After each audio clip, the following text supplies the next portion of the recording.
విరోధులుగా ఉంటున్న ప్రతి వారిని ఎలానంటే దేవుడి ప్రేమ చేత ప్రేమించాలి. ఆ ప్రేమను వారికి పరిచయం చేయాలి. ఈ ప్రేమ మనల్ని విడిపిస్తుంది. ఈ ప్రేమ విమోచిస్తుంది. ఈ ప్రేమ రక్షిస్తుంది. ఈ ప్రేమ కరుణ చూపుతుంది. ఈ ప్రేమ దయను చూపుతుంది. ఈ ప్రేమ మనల్ని ఆశీర్వదిస్తుంది. ఈ ప్రేమ సదాకాలం మన తోడుగా ఉంటుంది. ఈ ప్రేమ మన మరణం మట్టుకు మనల్ని నడిపిస్తుంది. ఎటువంటి ఇబ్బంది రాదు. మన జీవితం ఒక పరిమళ వాసనగా మారుస్తుంది.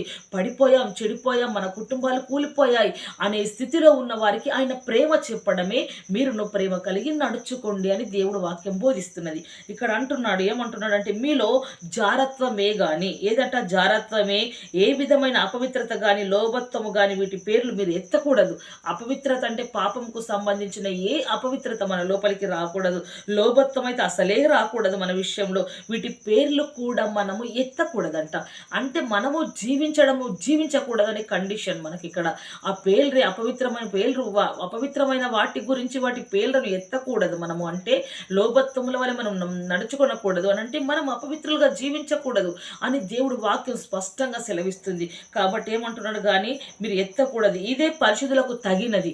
అలా ఎత్తకపోవడం వలన, పరిశుద్ధంగా జీవించడం వలన, దేవుడి ప్రేమను మనము రుచి చూచి అనేకులకు పంచడం వలన అది మనకు తగుతుంది. కానీ అటువంటి మనకు తగదు. అపవిత్రత, లోభత్వాలు, వారి పేర్లు ఎత్తడం, అటువంటి విషయాలలో మనం మాట్లాడడం ఆయనకు ఏమాత్రమును ఇష్టం లేదు అంటాడు. ఇక్కడ ఏమంటున్నాడు అంటే దేవుడు వాక్యము, కృతజ్ఞత వచనమే మీరు ఉచ్చరింపవలెను. హల్లెలూయా. కృతజ్ఞత వచనం అంటే దేవుని గురించిన వార్త ఉచ్చరించాలి. ఇదిగో దేవుడు మంచివాడైన, కృతజ్ఞతస్తులు చెల్లించాలి అని అనాలి. ప్రజలకు కూడా అది బోధించాలి. మీలో బూతులైనను, ఇంకంటాడు పోకిరి మాటలైనను.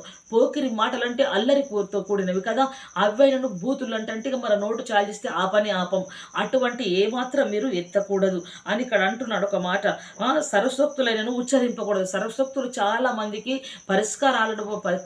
పరిష్కారాలు ఆడుడు అవి చాలా ఇష్టం కదా, అటువంటి మాటలు అసలే ఎత్తకూడదు అంటున్నాడు. ఇవి మీకు తగవు.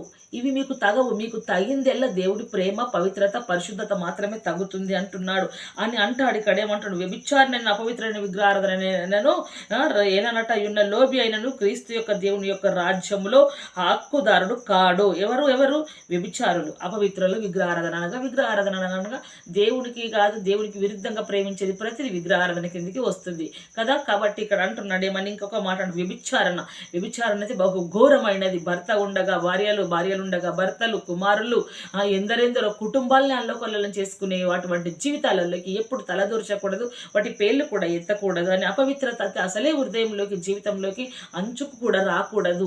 పవిత్రత కలిగి బ్రతకాలి అని అంటున్నాడు. లోభత్వంలో క్రీస్తు యొక్క దేవుని యొక్క రాజ్యమునకు హక్కుదారుడు కాడు. అటువంటి వారున్న వారు ఎవరు